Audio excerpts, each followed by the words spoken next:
حضرت عمرو بن سلمہ کا بیان ہے کہ ہم لوگ ایک چشمے پر آباد تھے جو لوگوں کی گزرگاہ تھا. ہمارے ہاں سے قافلے گزرتے رہتے تھے اور ہم ان سے پوچھتے رہتے تھے کہ لوگوں کا کیا حال ہے، اس آدمی یعنی نبی صلی اللہ علیہ وآلہ وسلم کا کیا حال ہے اور کیسا ہے. لوگ کہتے وہ سمجھتا ہے کہ اللہ نے اسے پیغمبر بنایا ہے، اس کے پاس وحی بھیجی ہے، اللہ نے یہ اور یہ وحی کی ہے. اچھا، اللہ نے یہ اور یہ وحی کی ہے. میں یہ بات یاد کر لیتا تھا کس کی بات؟ اچھا، حضرت عمرو بن سلمہ کی بات ہو رہی ہے. میں یہ بات یاد کر لیتا تھا گویا وہ میرے سینے میں چپک جاتی تھی. اور عرب حلقہ بگوش اسلام ہونے کے لیے فتح مکہ کا انتظار کر رہے تھے. کہتے تھے اسے اور اس کی قوم کو پنجہ آزمائی کے لیے چھوڑ دو، اگر وہ اپنی قوم پر غالب آ گیا تو سچا نبی ہے. چنانچہ جب فتح مکہ کا واقعہ پیش آیا تو ہر قوم نے اپنے اسلام کے ساتھ مدینہ کی جانب پیشرفت کی، اور میرے والد بھی میری قوم کے اسلام کے ساتھ تشریف لے گئے. اور جب خدمت نبی صلی اللہ علیہ وآلہ وسلم سے واپس آئے تو فرمایا میں تمہارے پاس خدا کی قسم ایک نبی برحق کے پاس سے آ رہا ہوں. آپ صلی اللہ علیہ وآلہ وسلم نے فرمایا ہے کہ فلاں نماز فلاں وقت پڑھو اور فلاں نماز فلاں وقت پڑھو، اور جب نماز کا وقت آ جائے تو تم میں سے ایک آدمی اذان کہے اور جسے قرآن زیادہ یاد ہو وہ امامت کرے. اچھا، اس میں کیا بتا رہے ہیں کہ ایک چشمے پر حضرت عمرو بن سلمہ رضی اللہ تعالیٰ عنہ بتا رہے ہیں کہ وہ ایک چشمے پر وہ لوگ آباد تھے، تو لوگوں کی گزرگاہ تھا، تو جو لوگ قافلے جو آتے جاتے رہتے تھے تو ان سے پوچھتے تھے نبی پاک صلی اللہ علیہ وسلم کے بارے میں نا کہ ان کا کیا حال ہے، ان کے لوگوں کا کیا حال ہے اور وہ کیا بات کہتے ہیں. تو پھر ان کو بتایا جاتا، جو قافلے گزرتے تھے وہ بتاتے تھے کہ وہ اپنے آپ کو وہ کہتے ہیں کہ مجھے اللہ نے پیغمبر بنایا ہے اور اللہ تعالیٰ کی طرف سے مجھے وحی آتی ہے اور وحی میں یہ باتیں آتی ہیں. تو وہ کہہ رہے ہیں حضرت عمرو بن سلمہ کہ وہ ان باتوں کو یاد کر لیتے تھے اور اس طرح کہ ان کے سینے میں چپک جاتی تھی. اور پھر وہ لوگ ویٹ کر رہے تھے کہ فتح مکہ کا ویٹ کر رہے تھے نا کہ مطلب دیکھتے ہیں کہ کیا ہوتا ہے مکہ کے لوگوں کا نا، مطلب یہ لوگ اسلام مطلب ان پر غالب آ جاتا ہے یا پھر یہ مسلمانوں پر غالب آ جاتے ہیں، کیا ہوتا ہے جو بھی ہوگا ہم اس کو پھر فالو کر لیں گے نا. پھر انہوں نے دیکھا کہ جو ہے مسلمان جو ہیں پورے مکہ پر غالب آ گئے، یعنی اسلام کا ہی چرچا ہو گیا ہر طرف. تو پھر ان سب لوگوں نے اسلام قبول کیا، پھر یہ لوگ مدینہ تشریف لے گئے. پھر مدینہ سے واپس آ کے پھر انہوں نے بتایا کہ نبی پاک صلی اللہ علیہ وسلم نے یہ باتیں کہی ہیں، فلاں فلاں نماز کا وقت پہ نماز پڑھنے کا کہا ہے. ٹھیک ہے نا، یہ بات بتا رہے ہیں کہ لوگ ویٹ کر رہے تھے. بہت سارے لوگ جو اس میں ہوں گے نا جن کو لگتا ہوگا کہ نبی پاک صلی اللہ علیہ وسلم سچ ہیں، مطلب واقعی نبی ہیں نہیں ہیں، پھر اتنے بڑے بڑے سردار مکہ کے وہ اگینسٹ ہیں ان کے، تو ان کی بات بھی غلط نہیں ہو سکتی، نبی بھی سچے لگ رہے ہیں. ایک کشمکش کیا اس میں ہوں گے نا کہ مطلب کون سچا کون ہے. تو وہ لوگ جو ہے ویٹ کر رہے تھے کہ دیکھتے ہیں مکہ والوں کا فائنلی انجام ہوتا کیا ہے نا. تو فتح مکہ کے موقع پر پھر ان کو جو ہے سمجھ آ گیا کہ نہیں اسلام ہی غالب ہوا ہے، تو اسلام ہی برحق تھا، نبی پاک صلی اللہ علیہ وسلم سچ بولتے تھے. تو پھر بتا رہے ہیں کہ فوج در فوج نا لوگ اسلام میں داخل ہونا شروع ہو گئے تھے. اور کوئی کس یہاں پہ اگر ایکسپلین کرنا چاہ رہے ہیں تو بتائیے گا. صحیح ہے. اس حدیث سے اندازہ ہوتا ہے کہ فتح مکہ کا واقعہ حالات کو تبدیل کرنے میں، اسلام کو قوت بخشنے میں، اہل عرب کا موقف متعین کرانے میں اور اسلام کے سامنے انہیں سپر انداز کرنے میں کتنے گہرے اور دور رس اثرات رکھتا تھا. یہ کیفیت غزوہ تبوک کے بعد پختہ سے پختہ تر ہو گئی. اس لیے ہم دیکھتے ہیں کہ ان 2 برسوں یعنی سن 9 ہجری اور سن 10 ہجری میں مدینہ آنے والے وفود کا تانتا بندھا ہوا تھا.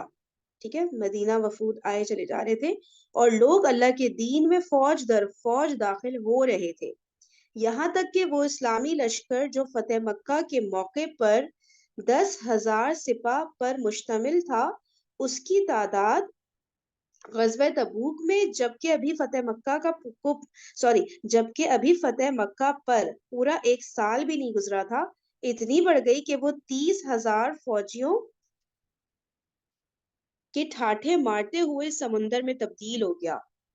یعنی کہ فتح مکہ پہ 10,000 اور پھر 1 سال بھی نہیں گزرا کہ 30,000 کا لشکر بن گیا. امیجن کرے. پھر ہم حجۃ الوداع میں دیکھتے ہیں کہ 1,24,000 یا 1,44,000 اہل اسلام کا سیلاب امنڈ پڑا ہے حجۃ الوداع پر. 1,24,000 یا 1,40,000 اتنے لوگ مطلب آئے نا، جو رسول اللہ صلی اللہ علیہ وآلہ وسلم کے گردا گرد اس طرح لبیک پکارتا، تکبیر کہتا اور حمد و تسبیح کے نغمے گنگناتا ہے کہ آفاق گونج اٹھتے ہیں اور وادیوں کو حصار نغمے توحید سے معمور ہو جاتے ہیں. سبحان اللہ. وفود. اہل مغازی نے جن وفود کا تذکرہ کیا ہے ان کی تعداد 70 سے زیادہ ہے، لیکن یہاں نہ تو ان سب کے ذکر کی گنجائش ہے اور نہ ان کے تفصیلی بیان میں کوئی بڑا فائدہ ہی مضمر ہے. اس لیے ہم صرف انہی وفود کا ذکر کر رہے ہیں جو تاریخی حیثیت سے اہمیت و ندرت کے حامل ہیں. قارئین کرام کو یہ بات ملحوظ رکھنی چاہیے کہ اگرچہ عام قبائل کے وفود فتح مکہ کے بعد خدمت نبوی صلی اللہ علیہ وآلہ وسلم میں حاضر ہونا شروع ہوئے تھے، لیکن بعض قبائل ایسے بھی تھے جن کے وفود فتح مکہ سے پہلے ہی مدینہ آ چکے تھے. یہاں ہم ان کا ذکر بھی کریں گے. ٹھیک ہے، ڈفرینٹ وفود جو مدینہ گئے تھے فتح مکہ کے بعد، ان کا بھی ذکر اب آئے گا، اور جو فتح مکہ سے پہلے گئے تھے ان کا بھی ذکر آئے گا. نمبر 1، وفد عبد القیس. اس قبیلے کا وفد 2 بار خدمت نبی میں حاضر ہوا تھا. پہلی بار سن 5 ہجری میں یا اس سے بھی پہلے، اور دوسری بار عام الوفود سن 9 ہجری میں. پہلی بار اس کی آمد کی وجہ یہ ہوئی کہ اس قبیلے کا ایک شخص منقذ بن حبان سامان تجارت لے کر مدینہ آیا جایا کرتا تھا.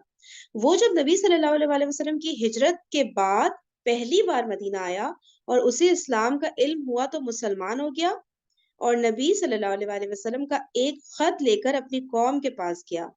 ان لوگوں نے بھی اسلام قبول کر لیا اور ان کے 13 یا 14 آدمیوں کا ایک وفد حرمت والے مہینے میں خدمت نبوی میں حاضر ہوا. اسی دفعہ اس وفد نے نبی صلی اللہ علیہ وآلہ وسلم سے ایمان اور مشروبات کے متعلق سوال کیا تھا.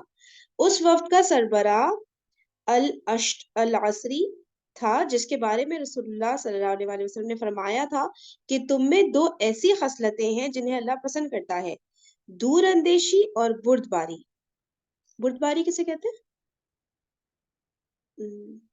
تحمل، بردباری. بردباری، سمجھداری، تحمل. اچھا اوکے اوکے. ٹھیک ہے، تو اس طرح سے وہی بتا رہے ہیں، ایک شخص صرف تجارت کے سامان کے لیے بس آیا جایا کرتا تھا، پھر اس نے اسلام قبول کر لیا، پھر اس نے جا کے خط پہنچایا اپنے قبیلے کے لوگوں کو، تو وہاں سے 13-14 آدمیوں کا وفد آیا نبی پاک صلی اللہ علیہ وسلم کے پاس، اور انہوں نے سوال کیا ایمان اور مشروبات کے بارے میں نا. اور پھر بتا رہے کہ وہ جو شخص تھا اس کے بارے میں نبی پاک صلی اللہ علیہ وسلم نے کہا کہ اللہ تعالیٰ تم میں 2 خصلتوں کو پسند کرتا ہے، دور اندیشی اور بردباری. دوسری بار اس قبیلے کا وفد جیسا کہ بتایا گیا وفود والے سال میں آیا تھا. وفود والے سال یعنی کیا سن 10 ہجری؟ وفود والا سال مطلب اچھا دیکھتے ہیں. دوسری بار اس قبیلے کا وفد جیسا کہ بتایا گیا وفود والے سال میں آیا تھا. اس وقت ان کی تعداد 40 تھی، اور ان میں علا بن جارد عبدی تھا جو نصرانی تھا لیکن مسلمان ہو گیا، اور اس کا اسلام بہت خوب رہا. نمبر 2، وفد دوس. یہ وفد سن 7 ہجری کے اوائل میں مدینہ آیا. اس وقت رسول اللہ صلی اللہ علیہ وآلہ وسلم خیبر میں تھے. آپ پچھلے اوراق میں پڑھ چکے ہیں کہ اس قبیلے کے سربراہ حضرت طفیل بن عمرو دوسی رضی اللہ تعالیٰ عنہ اس وقت حلقہ بگوش اسلام ہوئے تھے جب رسول اللہ صلی اللہ علیہ وآلہ وسلم مکہ میں تھے. پھر انہوں نے اپنی قوم میں واپس جا کر اسلام کی دعوت و تبلیغ کا کام مسلسل کیا، لیکن ان کی قوم برابر ٹالتی اور تاخیر کرتی رہی، یہاں تک کہ حضرت طفیل ان کی طرف سے مایوس ہو گئے. پھر انہوں نے خدمت نبوی میں حاضر ہو کر عرض کی کہ آپ قبیلہ دوس پر بد دعا کر دیجئے، لیکن آپ نے فرمایا اے اللہ دوس کو ہدایت دے، اور آپ کی اس دعا کے بعد اس قبیلے کے لوگ مسلمان ہو گئے. حضرت طفیل نے اپنی قوم کے 70 یا 80 گھرانوں کی جمعیت لے کر سن 7 ہجری کے اوائل میں اس وقت مدینہ ہجرت کی جب نبی صلی اللہ علیہ وآلہ وسلم خیبر میں تشریف فرما تھے. اس کے بعد حضرت طفیل خیبر میں آپ کے ساتھ جامع، آپ صلی اللہ علیہ وسلم کے ساتھ جامع ہوں. صحیح. نمبر 3 السلام علیکم. فرحین مجھے یہ ایک پوائنٹ کی سمجھ نہیں آئی، ایمان اور مشروبات. ایمان کا تو ہوتا ہے، تو مشروبات کے بارے میں کیا سوال کیا تھا؟ یہ پیچھے گزرا ہے نا ایک سیکنڈ مجھے لاسٹ جو لائن ہے جی میرے وفود خیال کی. سے شراب کی حرمت وغیرہ کچھ میرے خیال سے یہ ہوگا، ایسا فیل ہو رہا ہے، لیکن اس پہ ڈیٹیلز تو نہیں آئی. مشروبات کا کسی کو اگر پتہ ہے تو بتا دیں. ایمان اور مشروبات کے متعلق انہوں نے سوال کیا تھا نا، تو ایمان کا تو پھر سمجھ آتا ہے. مشروبات والے اگر کسی کو کلیئر ہے تو بتائیں. فیلنگ تو ایسی آ رہی ہے. یہی آ رہی ہے کہ مشروبات میں زیادہ تر، کیونکہ وہاں پہ شراب تو بالکل وہ تھی نا، مطلب حلال تھی نا، پیتے تھے نا، بہت زیادہ پیتے تھے، تو یہی تو ایسے ہی مشروب. ہوگا. شاید ہماری کولڈ ڈرنک کی طرح ہوگی، جس طرح ہم کولڈ ڈرنک پیتے ہیں نا کہ جی مطلب کوئی سوچتا بالکل. ہی نہیں اور پی لیتا ہے نا، جی شاید جی اسی طرح سے کچھ کامن ہوگا وہاں پہ نا. تو یہی لگ رہا ہے سچ بھی نا، باقی ڈیٹیلز تو نہیں. ٹھیک ہے. جزاک اللہ. مجھے بھی تھوڑا سا لگ رہا تھا لیکن کنفرم میں نے کیا کر لیتی ہوں، تو اچھی بات. مے بی کنفرم تو ابھی بھی نہیں ہوا، ہم نے تکا مارا ہے. چلیے. جی اسٹائش آپ کچھ کہیں؟ میں نے کہا پیچھے گزرا تھا نا عام الوفود، وہ 9 ہجری کا تھا. 9 ہجری. اچھا یہ جو حج ہوا تھا نا اس میں. ٹھیک ہے صحیح ہے. لاسٹ پیج میں اوپر تھوڑا مینشن بھی تھا.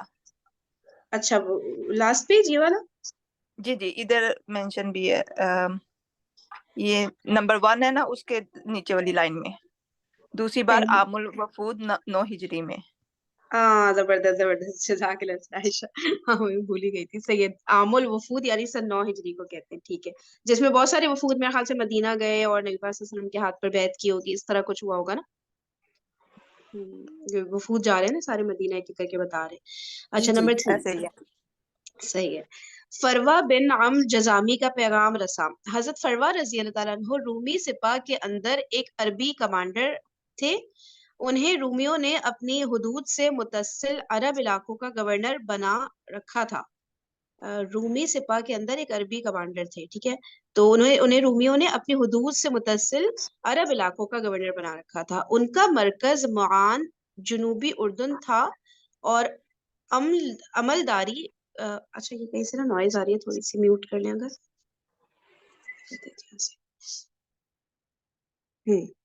ٹھیک ہے، تو اپنی حدود سے متصل عرب علاقوں کا گورنر بنا رکھا تھا. ان کا مرکز معان جنوبی اردن تھا اور عملداری گرد و پیش کے علاقے میں تھا.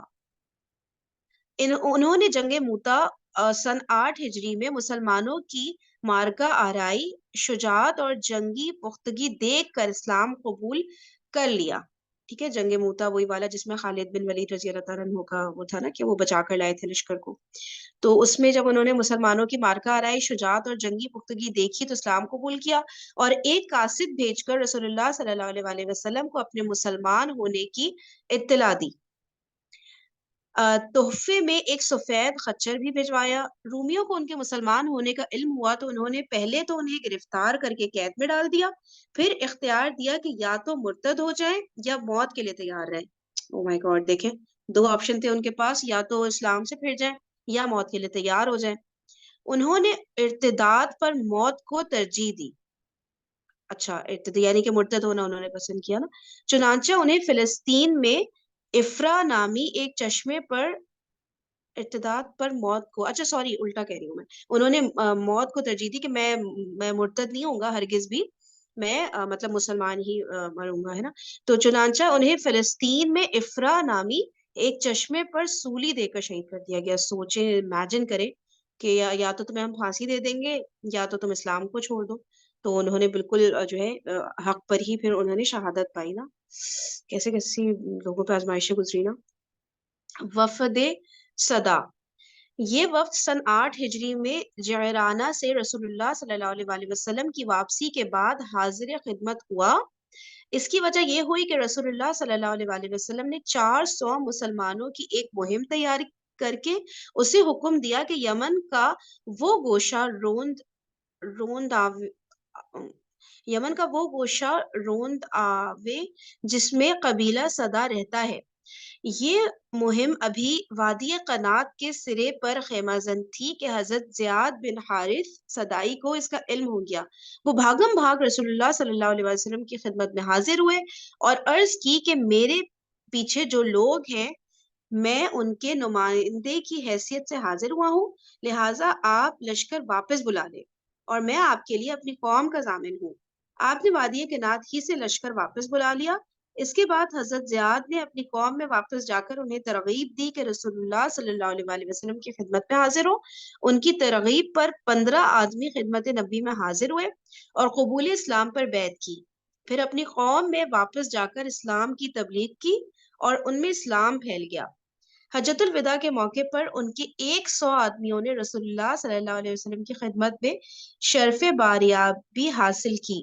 دیکھیں سارے واقعات جتنے بھی ہیں یہ وفود والے ایک آدمی سے شروع ہو رہے ہیں. ایک آدمی تجارت کا سامان لے کے گیا، ایک آدمی مدینہ آیا، پھر انہوں نے جا کے تبلیغ کی، پھر شروع میں لوگوں نے ریزسٹ کیا، پھر اس کے بعد کتنے سارے لوگ ایسا ایسا کر کے مسلمان ہو گئے. نمبر 5، کعب بن زہیر بن ابی سلمہ کی آمد. یہ شخص ایک شاعر خانوادے کا چشم و چراغ تھا اور خود بھی عرب کا عظیم ترین شاعر تھا. دیکھیں پھر اگین ایک آدمی سے شروع ہو رہا ہوتا ہے. یہ کافر تھا اور نبی صلی اللہ علیہ وسلم کی ہجو کیا کرتا تھا.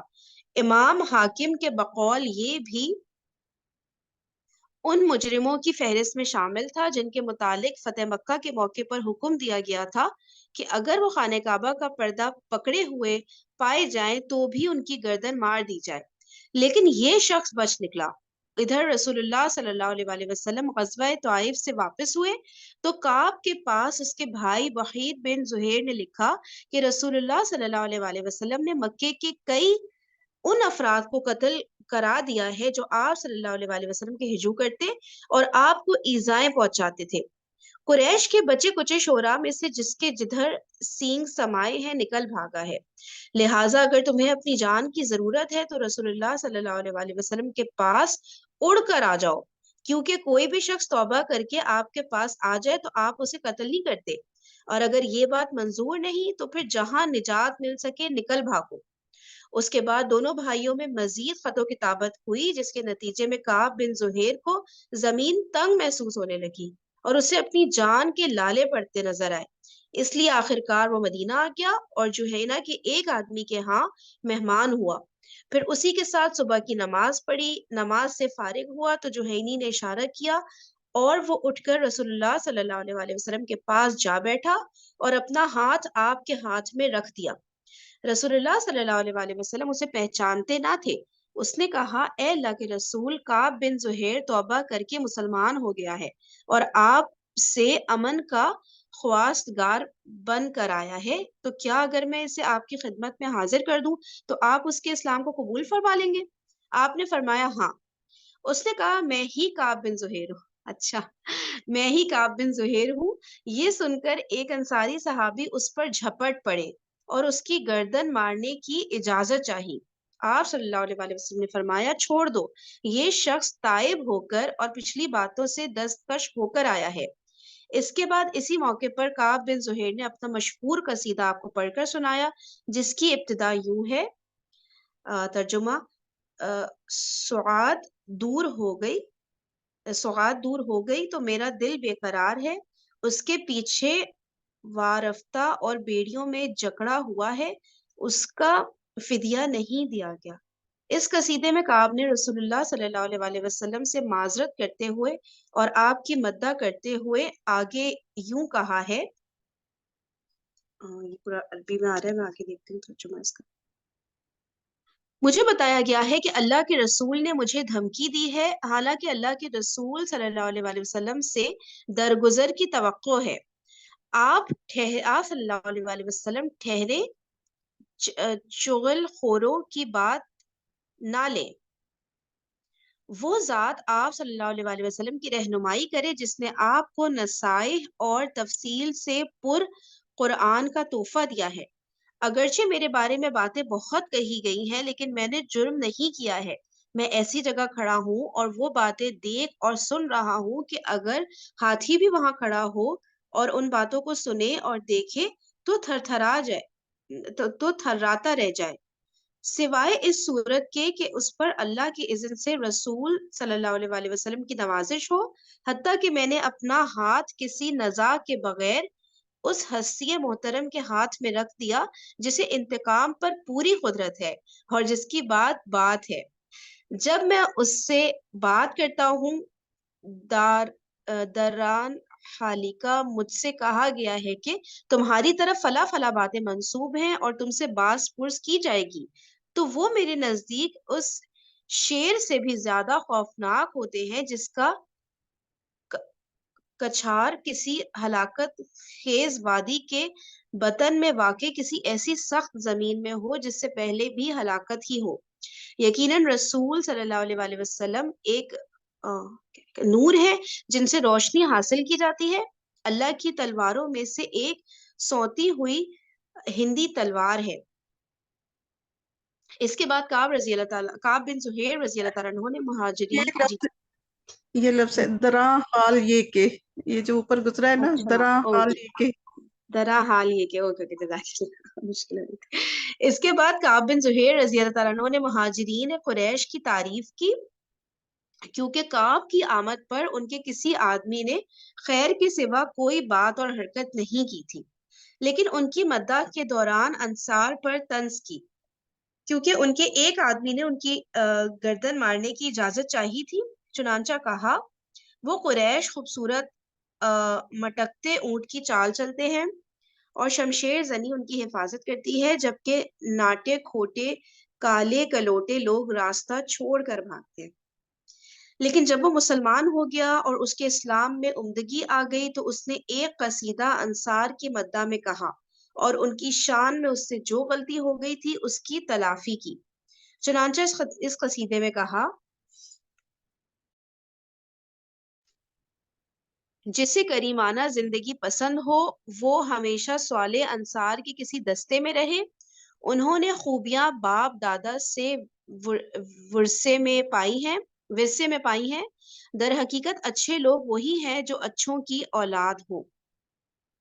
صحیح ہے، یہاں پہ سیشن ہم اینڈ کر دیتے ہیں، انشاءاللہ کل کنٹینیو کرتے ہیں۔ اور وہ واقعہ بھی میرے ذہن میں، مجھے ویڈیو بھیجی ابھی ایک سسٹر نے، وہ جو تھا نا 3 لوگوں کی تو توبہ قبول کرنے والا واقعہ غزوہ تبوک کے موقع پہ نا، تو وہ انشاءاللہ پھر دیکھتے ہیں، کل یا پرسوں پلے کر دیتے ہیں، ٹھیک ہے، اوکے جی، چلیں، جزاک اللہ خیرا کثیرا، سبحانک اللہم و بحمدک، نشہد ان لا الہ الا انت، نستغفرک و نتوب الیک۔ السلام علیکم ورحمۃ اللہ وبرکاتہ۔